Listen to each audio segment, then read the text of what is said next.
1. One time I went to the bar with one of my friends. I had just turned 21, so I haven't been to many bars up to that point. My friend was drinking on the way to the bar, so he was already pretty drunk when we got there. When I sat at the bar, a cute girl came and talked to me and my friend.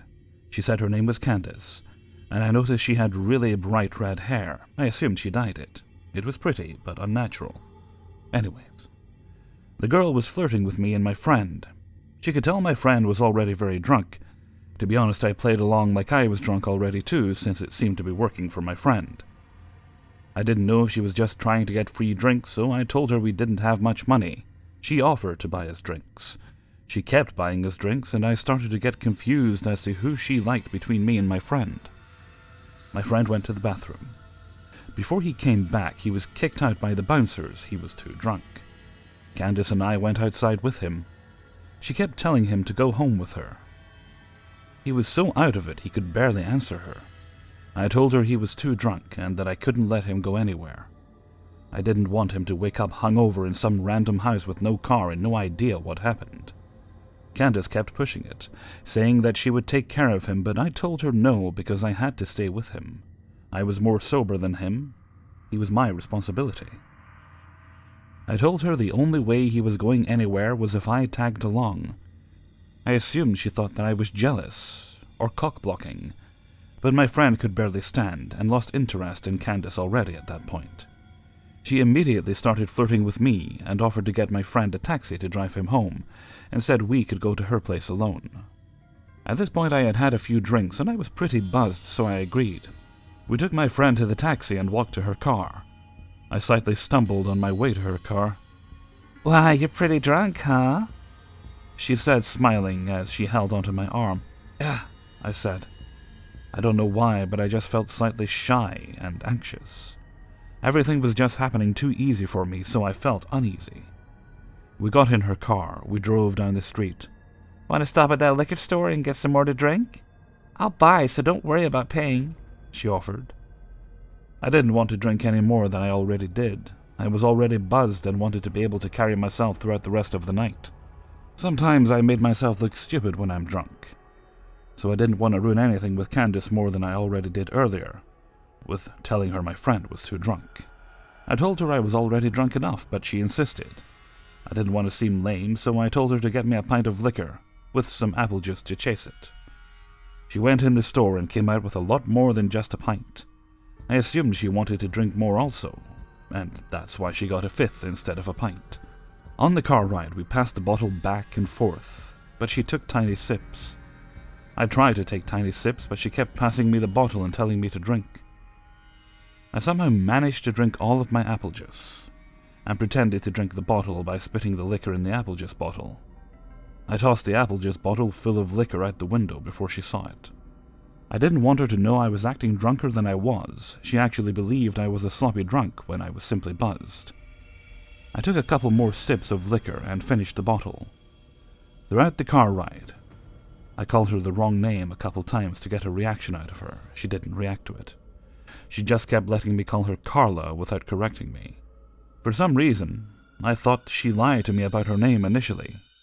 We drove up to her house. I pretended to trip and stumble into her front door. She helped me walk inside by holding me up. She opened her front door, which was unlocked. We walked in her house. She closed her front door and then locked it. I thought that was strange, but assumed she didn't want anyone walking in on us. I told her that I had to use the bathroom. I walked into her bathroom, locked the door, and looked in the mirror. I just felt strange. I felt like something was off. I felt myself becoming more drunk from finishing the bottle earlier. I turned on the sink to make noise and made myself puke up the liquor I drank. I flushed and went to the sink and started drinking the tap water out of my hands to sober up. I just didn't want to be drunk, but I still wanted to hook up with Candace, so I pretended to be drunk. I turned the sink off, and I could hear her talking to someone. "He's drunk as hell, he can barely stand up, you do it." Who was she talking to? And do what? I walked out of the bathroom and into the living room. The moment I stepped into the living room, I saw her walking into another room. All I could see was the back of her head. that strange, very bright red hair go into another room. I didn't see her face or anything. I just saw her kind of walk fast into the room. The living room was pretty dark. "Hey, where are you going?" I slurred while I was drunk. She walked back into the dark living room and up to me. "Let's go in my room," she said. I looked at her bright red hair and then into her eyes. They were different. Her face was different. It was another girl with the same hair. That's when I realized it. It was another girl with the same wig on. It was a wig the whole time. She had changed it with the girl from earlier for whatever reason. My heart felt like it stopped, but I tried to look like I had no idea it was a different girl. I kind of smiled at her and told her I just needed to use the bathroom one more time, and told her sorry I was so drunk. She said, "It's fine, just hurry up in there." I went into the bathroom and locked the door. I heard her whisper something to someone again. This time I think I heard a male voice whisper back. I honestly didn't concentrate on listening to exactly what she said. Something sketchy was going on and I had to get out of that house. I opened the bathroom window and jumped straight out of it and ran, faster than I have ever ran in my life. I didn't look behind myself or anything. I just ran through the backyard, jumped the fence, ran through someone else's backyard, hit a road, and ran toward the main road. I kept running down the main road until I saw a Star CVS. I ran into the CVS and stood straight at the front of the store in front of the camera. I called a taxi and went home. I tried to think what happened that night. What was she or they planning that night? Why did she tell me a fake name? Why was she trying to get my friend and I so drunk? I thought maybe a robbery, but she kept spending money on us. She kept buying us drinks and even paid for my friend's taxi cab. And mostly, why did she wear a wig that she gave to another girl to wear? Who was she talking to? What did it mean? And what was in that room they tried to lure me into? 2. This happened at my university back in the spring semester of 2012. One day after all my classes were over, I was on my way back to my dorm, which was just across a large main walkway from the student center, which was always pretty populated. The walkway was also sometimes used as a road for maintenance and emergency vehicles. As I got to the dorm, I noticed a large crowd gathered outside the student center and decided to see what the event was. Turns out there was this kooky old radically religious man, Brother Jab, who would occasionally sit on campus and try to preach to students about how we're all sinners on the path to destruction, yada yada yada. He said some hilarious weird stuff, so he tended to gather a large crowd circled around him. There were probably about 70 students when I got there. One of the students in the crowd was an exchange student with a heavy accent, who I had seen around before this. He was a pretty big, muscular guy, and he was in the crowd closest to the student center with a huge box of cigarettes, selling them to the crowd for $1 each. As we were all watching Brother Jab, another sort of short, skinny guy with dark hair cut across the center of the circle and started just kind of yelling loudly and causing a scene. He looked like he was on some kind of drugs. He marched across to the exchange student with the cigarettes and demanded one. Not like asked nicely, it was more like, "Give me one." The exchange student told him it would be $1. The dark-haired guy instantly became angry and shouted, "Give me a cigarette, you fucking immigrant." The crowd's attention turned to him, and the exchange student, who was much bigger than the dark-haired guy, only had to take one step toward him and the guy scurried off from the crowd. We all thought it was over and turned our attention back to Brother Jab, who was now arguing with a religious student who was shouting at him to leave. About 5 minutes later, there was a sudden stirring on the other side of the crowd, and I looked over just in time to see dark-haired guy pepper spray that side of the crowd. I was on the other side of the circle, so I didn't get hit, but he got about 10 people and one guy started chasing him, and he started running through a nearby parking lot, spraying the pursuer behind him as he ran. Several people in the crowd called the police at this point. The student who was chasing him almost got a full can of pepper spray to the face, so once the can was empty, several students were able to tackle him to the ground. Once he was on the ground, he started shouting, "Call 911! Call 911!" like he was the one under attack, and the exchange student was walking over to where he was on the ground and pulling off his belt like he was going to whip the guy. The other students put a stop to the whipping, and the dark-haired guy stood up, looking winded. And the guys who tackled him just started trying to get him to go home, while other students were still trying to attack him. Mostly everyone was just yelling at him, and he kinda just fell over.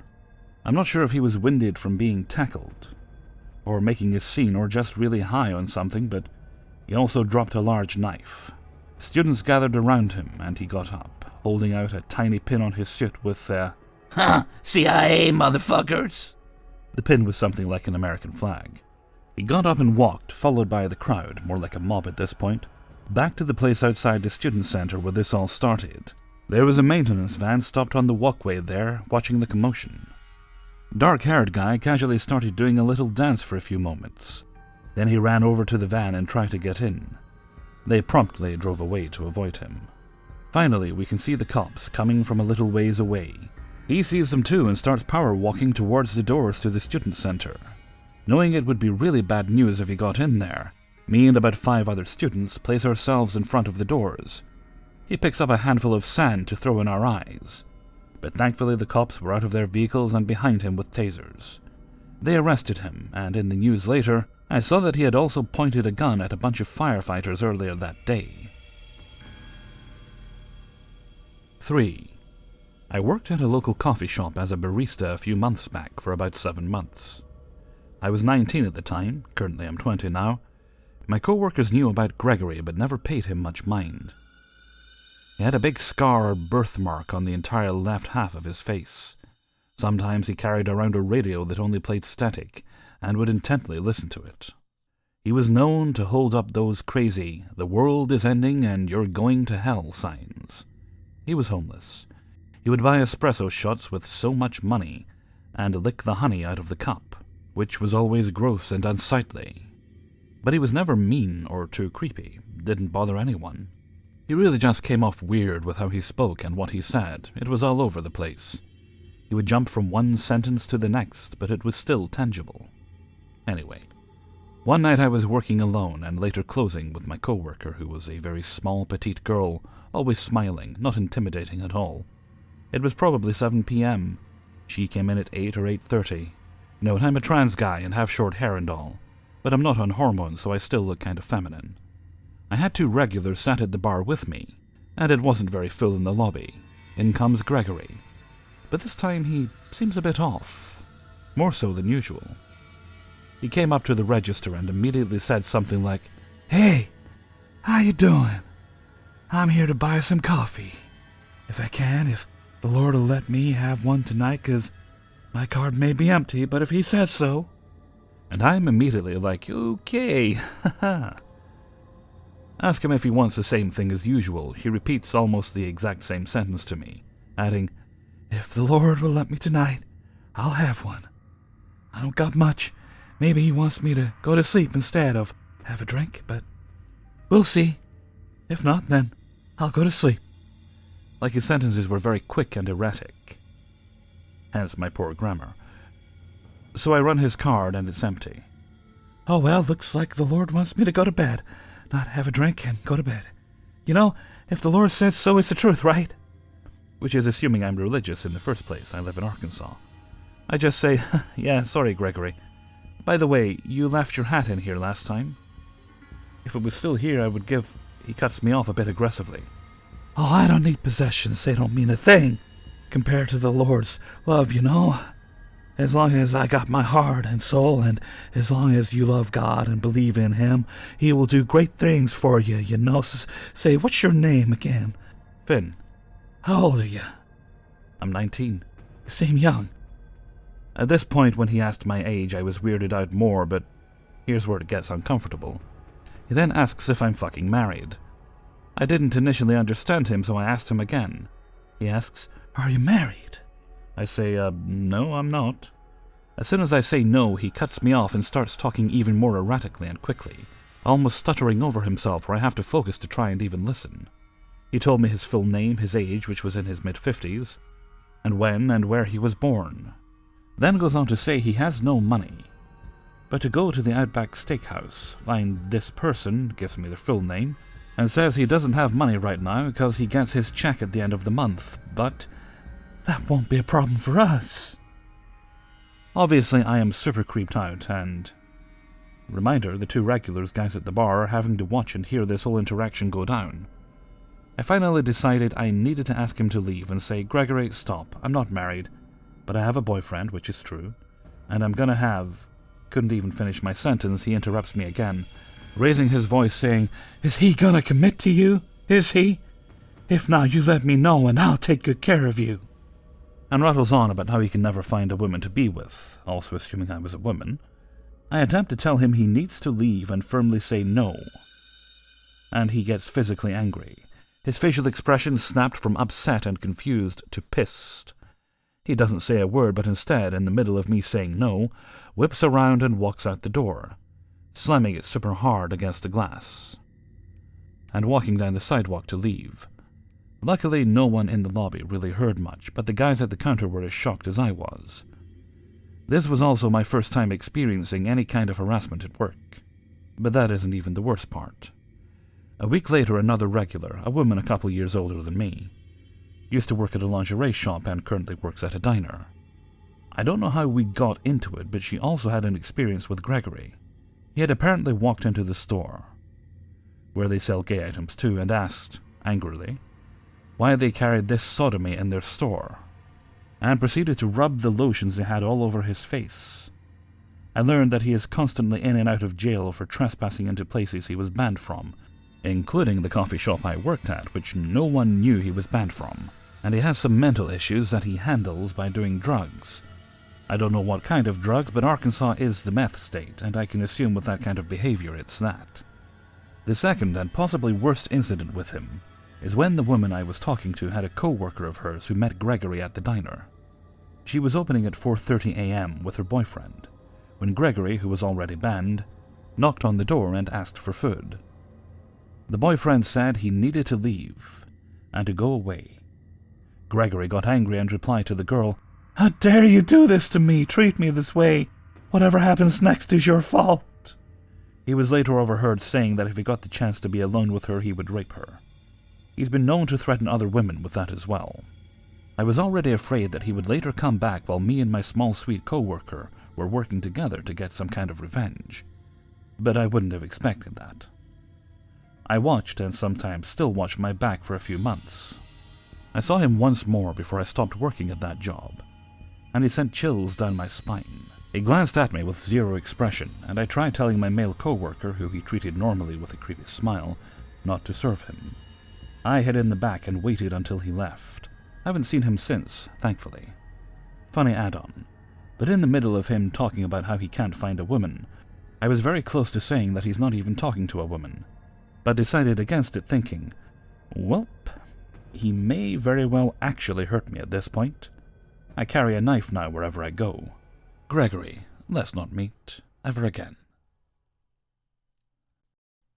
Hey everybody, Hellfreezer here, and thank you very much for listening to 3 True Scary Stories, episode 351. And thank you very much to everybody who allowed me to use their stories in this video. I've been battling with a local ice cream driver again while trying to record these videos. I mean, it's been about an hour and I can still hear the bugger. I mean, you should be out of my neighborhood by now. I assume he must be selling drugs also or something.